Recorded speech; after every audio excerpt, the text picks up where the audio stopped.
जब हम कश्मीर के बारे में सोचते हैं तो अक्सर ऊंचे पहाड़ों के बारे में सोचते हैं। हम खूबसूरत झीलों और हरी भरी वादियों की कल्पना करते हैं।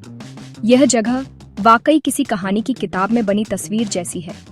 लेकिन कश्मीर की असली खूबसूरती सिर्फ उसके नज़ारों में नहीं है, यह उसके लोगों के दिलों में है। यहाँ के लोगों की मुस्कुराहटें ऐसी हैं जो सबसे ठंडे दिन को भी गर्म कर सकती हैं। उनकी दयालुता ऐसी है जो आपके जाने के बाद भी आपके साथ रहती है। उनके घर भले ही सादे हों, लेकिन उनके दिल उतने ही बड़े हैं जितनी बड़ी वादियां हैं जिनमें वे रहते हैं। वे हर किसी का खुले हाथों और सच्ची मुस्कुराहट के साथ स्वागत करते हैं, जो आपको ऐसा महसूस कराती है जैसे आप घर आ गए हों। श्रीनगर की एक छोटी सी गली में चलने की कल्पना करें। हवा ताज़ी और ठंडी है। आपको एक बूढ़ा आदमी अपनी बालकनी में बैठा दिखता है। उसकी लंबी सफ़ेद दाढ़ी और दयालु आंखें हैं। वह आपको देखता है, एक अजनबी, और वह मुस्कुराता है। वह आपका नाम या आप कहाँ से आए हैं यह नहीं जानता, लेकिन उसकी मुस्कुराहट एक स्वागत है। यह कहती है, आप यहाँ सुरक्षित हैं, आप एक दोस्त हैं। ये कश्मीर की भावना है। यह एक ऐसी जगह है जहाँ हर व्यक्ति को मेहमान की तरह, एक सम्मानित मेहमान की तरह माना जाता है। ये स्वागत करने वाला स्वभाव कुछ ऐसा नहीं है जो वे सीखते हैं। यह उनके अस्तित्व का एक हिस्सा है जो कई सालों से चला आ रहा है। उनकी संस्कृति शेयर करने के एक सरल विचार पर बनी है। वे अपना खाना, अपने घर और अपनी कहानियाँ शेयर करते हैं। जब आप कश्मीर घूमने जाते हैं तो आप सिर्फ एक टूरिस्ट नहीं होते, आप उनके परिवार का हिस्सा बन जाते हैं, भले ही थोड़े समय के लिए ही सही। वे आपको बिना सोचे समझे अपने घरों में बुलाएंगे। वे आपको अपने पास जो सबसे अच्छा है वह देंगे। ये पैसे या किसी फायदे के लिए नहीं है, ये इसलिए है क्योंकि उनका मानना है कि मेहमान ऊपर वाले का आशीर्वाद होता है। ये विश्वास उनकी रग रग में बसा है, एक खूबसूरत परंपरा जो उनकी ज़मीन को उन सभी के लिए और भी खास और यादगार बनाती है जो यहाँ आते हैं। आप खो गए होंगे, किसी खास दुकान या किसी मशहूर बाग की तलाश में होंगे। आप किसी से रास्ता पूछते हैं, वे सिर्फ रास्ता नहीं बताएंगे, वे अक्सर आपके साथ चलेंगे, यह पक्का करने के लिए कि आप अपनी मंजिल तक सुरक्षित पहुंच जाएं। वे रास्ते में आपसे बात करेंगे, आपकी यात्रा और आपके घर के बारे में पूछेंगे। दयालुता का यह छोटा सा काम उनके बड़े दिल को दर्शाता है। ये एक छोटा सा इशारा है, लेकिन यह उनके चरित्र के बारे में बहुत कुछ कहता है। कश्मीर में किसी अजनबी की मदद करना कर्तव्य नहीं है, ये एक खुशी है, जीवन का एक तरीका है जिसे वे हर दिन हर किसी से मिलते समय संजोते और अभ्यास करते हैं। मुझे एक छोटी सी कहानी सुनाने दो। एक यात्री पहलगाम के पास एक गांव की खोज कर रहा था। सूरज ढल रहा था और हवा ठंडी हो रही थी। वह थका हुआ था और कुछ देर आराम करने के लिए जगह ढूंढ रहा था। उसने एक छोटा सा लकड़ी का घर देखा जिसके अंदर रोशनी थी। जब वह गुजरा तो एक महिला बाहर आई। उसने उसके चेहरे पर थकावट देखी। उसने ज्यादा सवाल नहीं पूछे।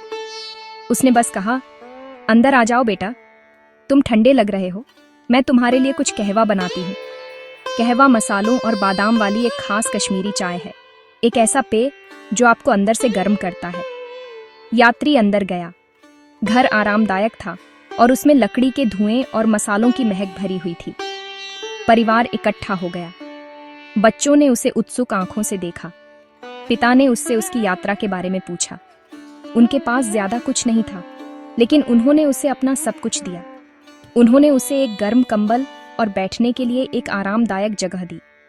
महिला एक गर्मा गर्म कहवा का कप लाई। यह मीठा और सुगंधित था। हर घूंट के साथ यात्री ने अपने शरीर से ठंड को निकलते हुए महसूस किया, लेकिन उसे सिर्फ चाय ने ही गर्म नहीं किया। ये परिवार की दयालुता, उनकी सरल और शुद्ध मेहमान नवाजी थी। ये सिर्फ एक कहानी नहीं है, ये एक ऐसी कहानी है जिसे आप कश्मीर घूमने वाले लोगों से बार बार सुनेंगे।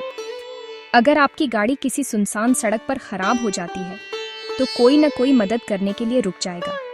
वे इंतजार करते समय आपको खाने के लिए अपने घर बुलाएंगे। वे आपको अकेला या चिंतित महसूस नहीं होने देंगे। वे किसी जरूरतमंद व्यक्ति को देखते हैं और उनकी पहली प्रवृत्ति मदद करना होती है। यह इस जमीन का अघोषित नियम है।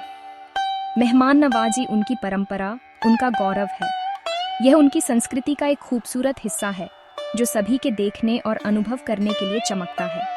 वे मेहमान नवाजी नाम की एक अवधारणा में विश्वास करते हैं, जिसका अर्थ है मेहमानों की देखभाल करना। उनके लिए एक मेहमान एक उपहार है।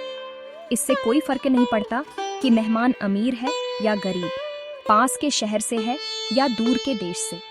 हर मेहमान के साथ एक ही सम्मान और प्यार से व्यवहार किया जाता है।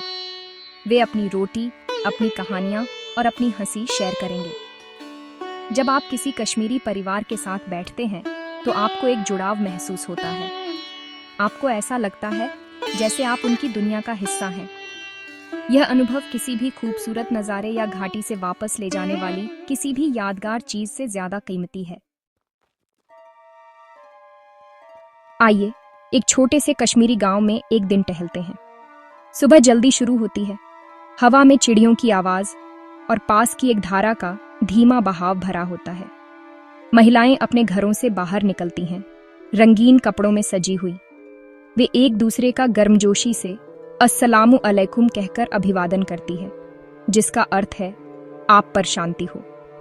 उनके चेहरे सुबह की ताजगी से चमकते हैं। वे पानी इकट्ठा करने या छोटी सब्जियों के बागों में काम करने के लिए इकट्ठी होती हैं। समुदाय की भावना होती है। हर कोई जीवन की यात्रा में साथ होता है। वे रोजमर्रा के कामों में एक दूसरे की मदद करते हैं और दिन की खबरें शेयर करते हैं। जैसे जैसे दिन बढ़ता है, आपको खुले खेतों में बच्चे खेलते हुए दिखते हैं। उनकी हंसी घाटी में गूंजती है। वे पत्थरों और डंडों से साधारण खेल खेलते हैं। वे फोन या वीडियो गेम में व्यस्त नहीं होते। उनकी दुनिया उनके आसपास की प्रकृति है। एक बूढ़ा आदमी एक बड़े चिनार के पेड़ के नीचे बैठा होता है। धैर्यपूर्वक एक सुंदर कालीन बुन रहा होता है। उसकी उंगलियां कौशल और शालीनता से चलती हैं। वह आपको अपने पास बैठने के लिए बुला सकता है। वह आपको कुछ भी बेचने की कोशिश नहीं करेगा। वह बस आपके साथ शांति का एक पल शेयर करेगा। आपको वह कला दिखाएगा जो उसके परिवार में पीढ़ियों से चली आ रही है। दोपहर में बाजार जीवंत हो उठते हैं। दुकानदार अपनी छोटी दुकानों में बैठे होते हैं, मसाले, फल और सुंदर हस्तशिल्प बेचते हैं। वे आपको एक दोस्ताना आवाज में बुलाते हैं, आओ भाई देखो। वे बात करने, आपको अपने उत्पादों के बारे में बताने में खुश होते हैं। वे आपको एक सेब का टुकड़ा या एक अखरोट चखने के लिए देंगे। खरीदने का कोई दबाव नहीं होता। ये एक दोस्ताना बातचीत जैसा ज्यादा होता है। आप उनके जीवन, उनके परिवारों और उनके सपनों के बारे में सीखते हैं। ये छोटी बातचीत खरीदारी को एक खुशनुमा अनुभव बनाती है, जगह के स्थानीय दिल से जुड़ने का एक तरीका। जैसे जैसे शाम आती है, परिवार एक साथ इकट्ठा होते हैं। वे आग के चारों ओर बैठते हैं, खासकर सर्दियों में। वे चाय पीते हैं और अपने दिन के बारे में बात करते हैं। दादा दादी बच्चों को कहानियाँ सुनाते हैं। ये राजाओं और रानियों की कहानियाँ होती हैं, बहादुर नायकों की और पहाड़ों में जादू की। हवा प्यार और एकजुटता से भरी होती है। यहाँ जीवन सरल है, लेकिन ये समृद्ध है। यह रिश्तों में, दयालुता में और उन छोटी खुशियों में समृद्ध है जिन्हें हम अक्सर अपने व्यस्त शहरी जीवन में भूल जाते हैं। यह सादगी कश्मीरी लोगों की सच्ची दौलत है, एक ऐसा खजाना जिसे वे अपने दिल के करीब रखते हैं। कश्मीरी लोगों की दयालुता एक मजबूत, अदृश्य धागे जैसी है। यह हर किसी को जोड़ती है। यह स्थानीय लोगों को एक दूसरे से जोड़ती है और यह उन्हें अपनी जमीन पर आने वाले विजिटर्स से जोड़ती है। यह धागा प्यार, सम्मान और इंसानियत की गहरी समझ से बुना गया है। यह उनके समाज को मजबूत और लचीला बनाता है। मुश्किल समय में भी एकजुटता की यह भावना उन्हें हर चुनौती का सामना करने में मदद करती है। वे जानते हैं कि उनके पास एक दूसरे का साथ है और यह उन्हें उम्मीद और ताकत देता है। यह हम सभी के लिए समुदाय की शक्ति के बारे में एक सीख है। जब आप कश्मीर से जाते हैं तो आप उसका एक हिस्सा अपने साथ ले जाते हैं। आप बर्फ से ढकी चोटियों और साफ नीली झीलों की यादें ले जाते हैं, लेकिन उससे भी बढ़कर आप लोगों की गर्मजोशी अपने दिल में लिए जाते हैं। आपको एक अजनबी के घर में पी गई कहवा का स्वाद याद रहता है। आपको बूढ़े आदमी की मुस्कुराहट और बच्चों की हंसी याद रहती है। ये यादें आपके जीवन का हिस्सा बन जाती हैं। वे आपको याद दिलाती हैं कि दुनिया में कितनी अच्छाई है। वे आपको अपने जीवन में थोड़ा और दयालु, थोड़ा और मेहमान नवाज बनने के लिए प्रेरित करती हैं। कश्मीर की खूबसूरती सिर्फ आंखों के लिए नहीं है, यह आत्मा के लिए है। ये हमें सिखाती है कि असल में क्या मायने रखता है कि हम एक दूसरे के साथ कैसा व्यवहार करते हैं। यह हमें दिखाती है कि दयालुता का एक सरल कार्य दो लोगों, दो संस्कृतियों के बीच एक पुल बना सकता है। ये साबित करता है कि दोस्ती को किसी सामान्य भाषा या सामान्य पृष्ठभूमि की जरूरत नहीं होती, इसे सिर्फ एक खुले दिल की जरूरत होती है। कश्मीर के लोग दुनिया के लिए अपने दिल खोलते हैं और ऐसा करके वे दुनिया को थोड़ा बेहतर, गर्म जगह बनाते हैं हर उस व्यक्ति के लिए जो उनके रास्ते से गुजरता है। तो जब आप कश्मीर के बारे में सोचते हैं तो खूबसूरत नज़ारों से परे सोचें। उन लोगों के बारे में सोचें जो इस स्वर्ग की सच्ची आत्मा है। उनकी गर्मजोशी ही असली धूप है जो घाटियों को रोशन करती है। उनकी मेहमान नवाजी ही असली नदी है जो उदारता के साथ बहती है। आइए दोस्ती और एकजुटता की इस भावना का जश्न मनाएं। आइए उनसे सीखें कि सबसे बड़ी खूबसूरती एक दयालु दिल और एक खुले दरवाजे में है। कश्मीर के लोग एक जीता जागता उदाहरण हैं कि प्यार और दयालुता एक ऐसा रिश्ता बना सकती है जो उन शक्तिशाली पहाड़ों से भी ज़्यादा मजबूत और स्थायी है जो उन्हें घेरे हुए हैं।